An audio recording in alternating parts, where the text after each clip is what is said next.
Bueno, pues quiero pasar a la palabra del Señor en el día de hoy. La he titulado La llave maestra. Y quiero ir directamente a un texto que seguramente algunos de vosotros lo conozcáis. Y dice así: vino luego a él palabra de Jehová diciendo: levántate, vete a Sarepta de Sidón y mora allí. Dice: y he aquí que yo he dado orden allí a una mujer viuda que te sustente. Entonces él se levantó y se fue a Sarepta, y cuando llegó a la puerta de la ciudad, he aquí una mujer viuda que estaba allí recogiendo leña, y él la llamó y le dijo: te ruego que me traigas un poco de agua en un vaso, para que beba. Y yendo ella para traérsela, él la volvió a llamar, y le dijo: te ruego que me traigas también un bocado de pan en tu mano. Y ella respondió: vive Jehová tu Dios, que no tengo pan cocido, solamente un puñado de harina tengo en la tinaja, y un poco de aceite en una vasija. Y ahora recogía 2 leños para entrar y prepararlo para mí y para mi hijo, para que lo comamos y nos dejemos morir. Elías le dijo: no tengas temor, ve, haz como has dicho, pero hazme a mí primero de ello una pequeña torta cocida debajo de la ceniza, y tráemela, y después harás para ti y para tu hijo. Porque Jehová Dios de Israel ha dicho así: la harina de la tinaja no escaseará, ni el aceite de la vasija disminuirá, hasta el día en que Jehová haga llover sobre la faz de la tierra. Y entonces ella fue e hizo como él le dijo, y comió Elías, y comió él y ella y su casa muchos días. Y la harina de la tinaja no escaseó, ni el aceite de la vasija menguó, conforme a la palabra que Jehová había dicho por Elías. Os quiero poner en contexto en esta mañana, porque en este pasaje había una gran sequía, una gran hambruna. Una gran hambruna estaba rodeando la tierra de Israel y ellos estaban pasando hambre. Todos sabemos que cuando no hay lluvia, cuando hay una sequía alargada, se produce lo que es falta de vegetación. Al haber falta de vegetación, los animales no pueden comer. Los animales, al no poder comer, no se pueden desarrollar y con lo cual mueren. Y en ese sentido, la población pasa a escasez. No, antes no es como ahora. Ahora tenemos unas latas de frijoles que nos duran hasta el año 2040. No sé cómo se consigue eso, ¿verdad? Le echan ahí químicos, etcétera, etcétera. Pero antiguamente, cuando había sequía, decía que había hambre. Y eso es lo que estaba ocurriendo. Había hambre porque Dios había decretado que, en cierta manera, tuvieran que ser castigados por algo que estaban haciendo mal. Estaban adorando a otros dioses, estaban adorando a otros ídolos, estaban dándole la espalda a Dios y como consecuencia estaban pagando un precio pero que muy alto. Estaban recibiendo una mala noticia. Y esta mujer está en su casa y además es una mujer viuda, dicen aquel entonces. Se le había muerto su esposo. Hay algunas mujeres que desean que su esposo se mueran, pero esta no. Esta era de las buenas, Esta era de las mujeres que amaban a su esposo. Pero el esposo había muerto por alguna razón y se había quedado solo con un niño. Y entonces esta mujer estaba por allí intentando sobrevivir, intentando llevar hacia adelante lo que tiene que ver con intentar ayudar al niño y a su familia. Y en este contexto vemos que el profeta, Dios le dice al profeta: mirad, ve hacia allí y te va a dar de comer una viuda. ¿Y qué cosa más difícil es aceptar de que recibamos ayuda de aquellos que probablemente menos tengan, pero es una gran bendición, es una puerta abierta para poder disfrutar de lo que tiene que ver con los regalos del Señor? Dios le había dicho a Elías: ve porque ella te va a dar de comer. Y atención, porque ella responde lo siguiente. Dice, versículo 12, no sé si me lo puedes poner, David, en pantalla. Y ella respondió: vive Jehová tu Dios, que no tengo pan cocido. ¿Qué dijo? No tengo. Fíjate el vocabulario de ella, no tengo. Luego dice solamente, ¿no? Minusvalorando eso que tiene en sus manos. Solamente un puñado de harina tengo en la tinaja y un poco de aceite. Otra vez, un poco de aceite en la vasija. Y él recogía 2 leñitos suficientes para entrar y prepararlo para mí y para mi hijo, para que lo comamos y nos dejemos morir. No se trata de tener para poder hacer, Se trata de poner lo que tengo para que Dios haga lo que yo no puedo hacer.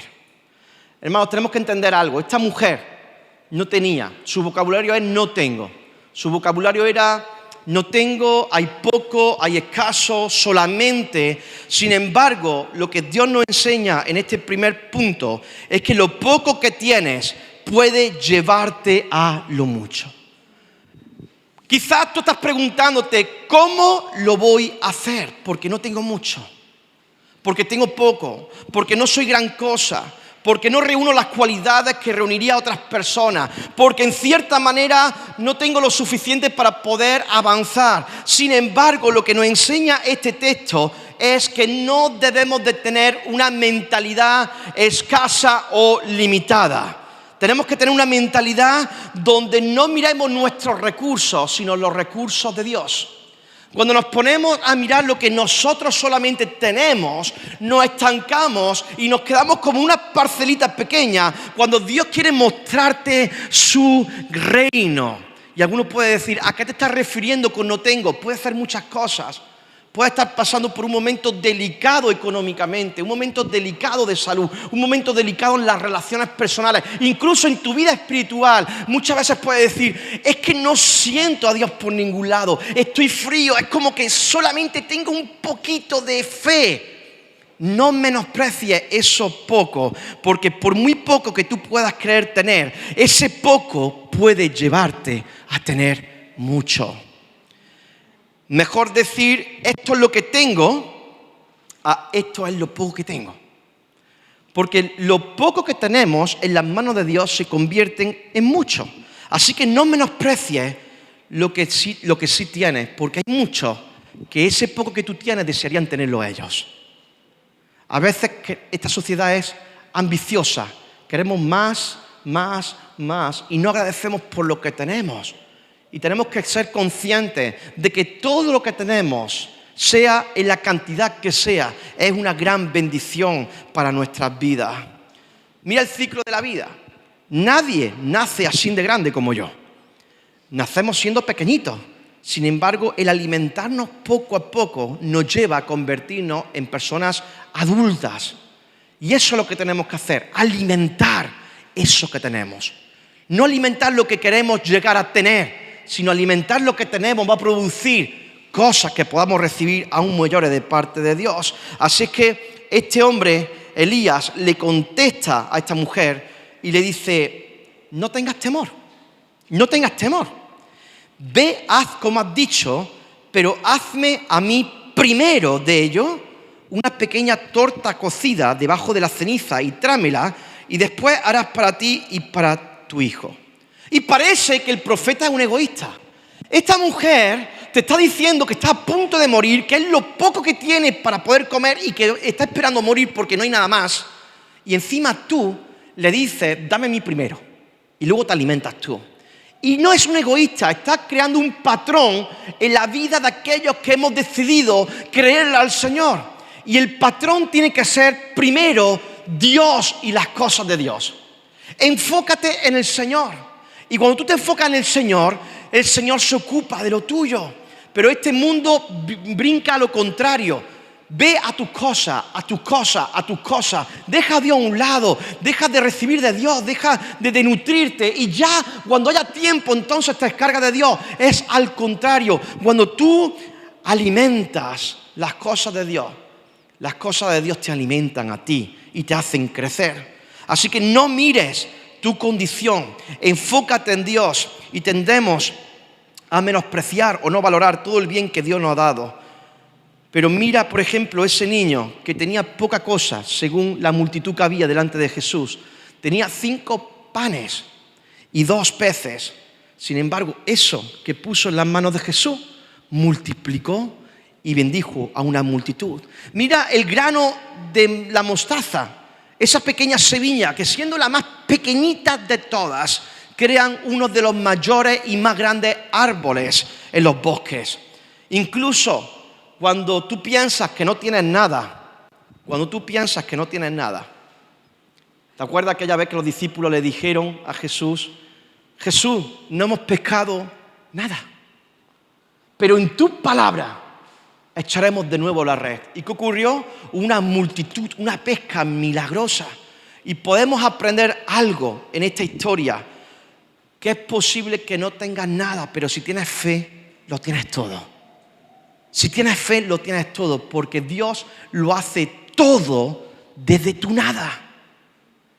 ¿Cuántos de nosotros Dios nos ha bendecido en momentos donde parecía que el cielo se había cerrado, de que no había esperanza, de que no había oportunidad para ninguno de nosotros? Y sin embargo Dios nos sorprendió, salió a nuestro encuentro y nos bendijo de manera que nosotros decíamos: wow, Señor, esto es impresionante. Por muy poco que quieras tener, eso poco te puede llevar a tener mucho. No menosprecia, amada iglesia, lo que Dios pone en tus manos. Simplemente agradece al Señor por ello y ponlo a trabajar en las manos del Señor. Dedícaselo al Señor. El segundo punto para el día de hoy es: cuanto más compartimos, más somos bendecidos. Cuando más compartimos, más somos bendecidos. Cuando más dispuestos estamos a compartir, más bendecidos seremos por Dios. La generosidad no depende de la cantidad de dinero que tengamos. La generosidad viene del corazón y nunca del bolsillo. Tú puedes ser una persona que tienes poco, pero eres muy generosa. Recuerda a esa viuda que tenía las 2 moneditas. Todo lo que tenía lo puso delante del Señor. Pero venían ricos que echaban todo lo que les sobraba, dice la Biblia. Sin embargo, Jesús admiró la fe de esta mujer y despreció la obra de estos hombres. Porque el ser agradecido, el poder compartir, tiene que ver con un corazón desprendido, no con recursos que tú tengas en tu casa. A veces pensamos de que no tengo, ¿no?, para poder compartir, y sí tienes. Puedes compartir tu testimonio de vida y puedes infundir esperanza a otro que está recibiendo una tormenta de varapalos en la vida. Puedes compartir tu testimonio, tu experiencia. Puedes compartir tu tiempo. Puedes compartir tus habilidades. Aquí hay mujeres y hombres maravillosos que continuamente están compartiendo sus dones, sus talentos con la iglesia, ayudando a poder seguir avanzando y creciendo. Compartir no es un acto momentáneo, es un estilo de vida que te lleva al más profundo agradecimiento a Dios. Y yo me he dado cuenta de algo, no sé si vosotros estáis de acuerdo con esto. Personas que no son agradecidas son personas que normalmente no dan. No sé si habéis percibido esto. Cuando tú ves a una persona que no da, es una persona que nunca está agradecida. Siempre hay una excusa en su boca, siempre hay algo por lo que quejarse, siempre hay algo por lo que rechistar. Las personas generosas no son las que más tienen, sino son las que más agradecen. A mí me encanta siempre decir gracias, gracias, ¿no? Y hay un hermano que me dice siempre: no hace falta que me dé la gracia. Digo, hay que dar la gracia. Es de bien nacido ser agradecido. El agradecimiento es una puerta que abre grandes bendiciones de parte de Dios. Cuando tú ves a alguien que da, es reflejo de que es una persona agradecida.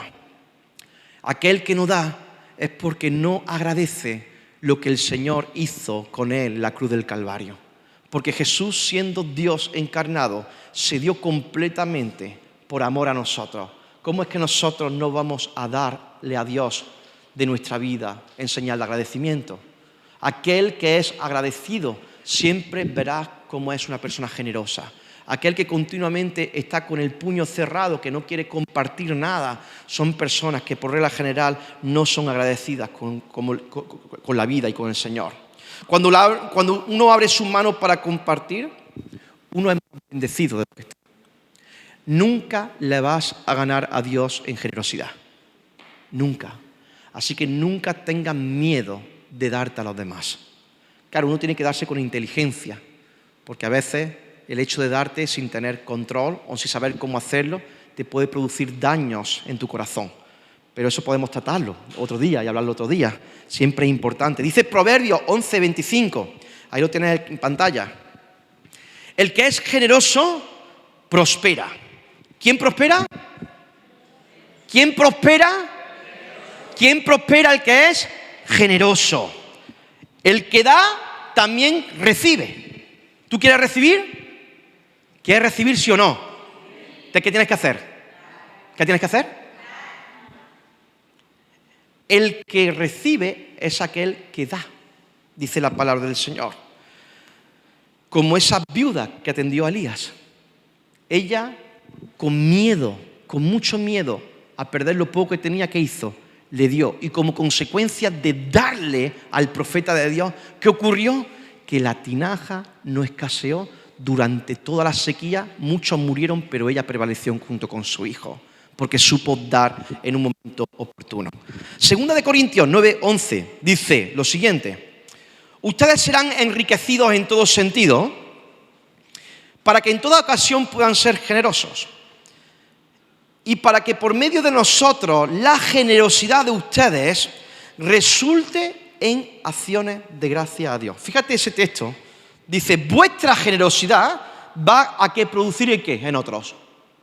¿Qué produce? Pon el versículo, por favor. Acción de gracia a Dios. Es decir, tu generosidad abre la puerta a otras personas a conocer a Dios y ellos van a ser agradecidos a Dios por lo que tú hiciste. Lo vuelvo a repetir, porque no sé si se entendió el versículo. Ustedes van a ser enriquecidos, dice la palabra. Dice, para que en toda ocasión ustedes puedan ser generosos. Es decir, el objetivo de ser enriquecidos es que nosotros podamos ser generosos. Y esa generosidad, ¿qué va a ocurrir? Dice que en ustedes va a resultar agradecimiento, acciones de gracia a Dios. Es decir, va a provocar que muchos de nosotros podamos agradecerle a Dios por lo generosos que otros han sido y en medio de un momento vulnerable nos han ayudado con nuestro tiempo, con nuestro talento, con nuestros consejos, con nuestra llamada. Con diferentes formas podemos hacer que personas puedan estar agradecidas a Dios. Lucas 6:38 dice, den y se les dará. Otro de nuevo.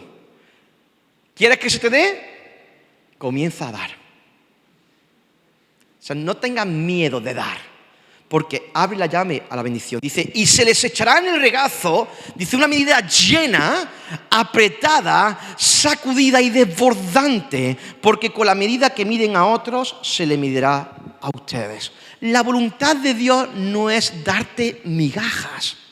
Y hay gente que pasa escasez espiritual porque no da su vida al Señor. Hay gente que tiene escasez económica porque no aporta economía para la sociedad, para nuestros amigos, para la familia, para la iglesia. No aporta. Son personas que tienen el corazón cerrado y el puño también. Continuamente ese es el deseo del enemigo de nuestra alma, robarnos y quitarnos la bendición desbordante que Dios quiere traer con nosotros. ¿De qué depende que nosotros tengamos? De que nosotros demos primero. Hay algunos que dicen, no, cuando tenga entonces daré. Olvídate. Vas a estar así 80 años, viviendo en la miseria, en todos los ámbitos de tu vida. Cuando aprendas a dar sin tener, empezarás a tener para poder dar, más aún. ¿Amén?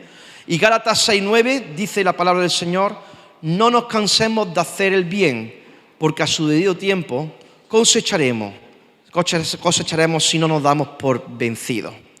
La clave aquí en este versículo está en no darnos por vencido, seguir haciendo el bien, porque a su tiempo recibiremos.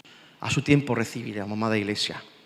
¿Por qué, Antonio, me estás predicando esto hoy? Bueno, porque yo creo que el Señor nos habló el pasado domingo de ser personas proactivas. Y hasta que tú no te pongas en movimiento, en fe, este tipo de principios no se van a cumplir en tu propio ser. Y yo quiero ver cómo tu familia, en vez de ser maldecida, sea bendecida. Permite que la generosidad entre en tu corazón. No le tengas miedo, porque al igual que Dios le dijo al profeta, y el profeta le dijo a la mujer, no va a escasear. Ese es lo que el enemigo quiere que escuches por televisión. La crisis, no nos vamos a levantar, te despediremos y no tendrás trabajo. Olvídate de esos rollos, porque quien controla tu vida no es tu jefe, no es el gobierno, es tu Señor. El Señor tiene capacidad para bendecirte y Él no es un Dios escaso, sino un Dios grande y maravilloso y poderoso. Y en tercer y último punto, y termino, es tener fe y confiar en Dios lo es todo. Tenemos que confiar en Dios porque Él es todo. en nuestra vida y tener fe. Esta mujer, confió en las palabras del profeta. Y yo pido que tú confíes en la palabra que Dios te está diciendo en el día de hoy. Confía en ella. La palabra de Dios nunca se contradice. Como resultado de su fe, ella fue recompensada con diferentes milagros. Diferentes milagros. En el tiempo de sequía y de escasez, ella y su hijo se saciaron, pero el niño más adelante, podemos leer, enfermó y murió pero a través del profeta, Dios lo resucitó. Hay muchos milagros que tú vas a recibir en tu vida, diferentes tipos de milagros, cuando tú confíes en el Señor y tengas fe en Él y no en tus propias situaciones que están apareciendo. Si aplicas estos principios, vas a encontrar áreas que están muertas en tu vida y quizás vuelvan a resucitar. Hay gente aquí que dice, ¿sabes qué? Hay ciertas áreas en mi vida que están muertas. Y no sé cómo van a resurgir. La palabra del Señor te dice, ten fe, confianza en Dios y comienza a sembrar. Siembra, porque a su debido tiempo, si no desmayamos, recogeremos, dice la palabra del Señor. ¿Cómo se manifiesta nuestra confianza en Dios? No mirando lo que nuestros ojos naturales pueden ver, sino observando lo que Dios puede hacer. No se trata de lo que nuestros ojos naturales ven, se trata de lo que nuestra mente puede llegar a pensar que Dios puede hacer a través de lo que Él establece en su santa palabra. Tienes que ver con el prisma de la fe. Ocúpate de Dios, que Dios se ocupará de lo tuyo. Así funciona la vida espiritual. Dios primero y Dios te llenará. ¿Cuál es entonces esa llave maestra que abre las puertas para ser bendecido de gran manera? Confianza en Dios. Y esta confianza en Dios se transmite, se genera a través de una vida generosa. ¿Quieres ser próspero en toda la área de tu vida? Sé generoso. Comparte una sonrisa cuando no tengas sonrisa que compartir. Comparte un plato de comida cuando parezca que tu frigorífico se va a vaciar. Extiende la mano aunque te duela, porque esa mano extendida va a hacer que la bendición de Dios se rebose sobre tu vida. Todo el principio espiritual al revés que esta sociedad nos indica. Esta sociedad dice todo para mí. Está bien, pero vas a vivir con recursos muy limitados. Pero si quieres vivir en el reino, si quieres vivir de la grandeza de Dios, de todo la abundancia que Dios tiene para tu vida, el abrir tu mano te va a hacer que puedas recibir bendiciones que solamente abre la puerta con una llave maestra para poder tomarla y poder disfrutar de todas esas riquezas que Dios tiene para nuestra vida. Amén. Amén. Amén. Pues vamos a terminar orando esta preciosa mañana, mientras el equipo de orden avisa también a los niños que se vayan preparando. Padre, te doy gracias en esta mañana por tu palabra. Dios mío, la llave que abre la puerta, la llave maestra, se llama confianza en ti. Y esa confianza, Señor, se transmite a través de la generosidad. Pedimos que tu iglesia, Oasis, sea una iglesia generosa, no sea una iglesia tacaña, no esté lleno de hombres y de mujeres que simplemente miren hacia su propio ombligo, sino todo lo contrario, que primero se dedique a las cosas tuyas, Dios mío, para que luego podamos ver la bendición en cada uno de nosotros. Bendice este día, bendice las mesas que vamos a comer, Dios mío, los platos que están siendo preparados. Bendice a tu iglesia y que podamos juntos seguir avanzando en ese cariño, en ese amor, Dios mío, en ese perdón, en esa restauración que tú nos has llamado a estar. Gracias porque tú eres bueno y sabemos que no va a faltar nada de lo que tengamos necesidad en nuestra casa. Hay gente aquí, Señor, Dios mío, que quizás tenga necesidad de una reconciliación familiar. Tú la vas a provocar, Señor, en cuanto ellos se provoquen a tu corazón primero. Dios mío, tú vas a hacer cosas maravillosas porque tú eres un Dios de milagros y enséñanos a disfrutar de tu riqueza, de tu bendición, Señor, de tu paz en nuestras vidas. En el nombre del Padre, del Hijo y del Espíritu Santo. Amén y amén.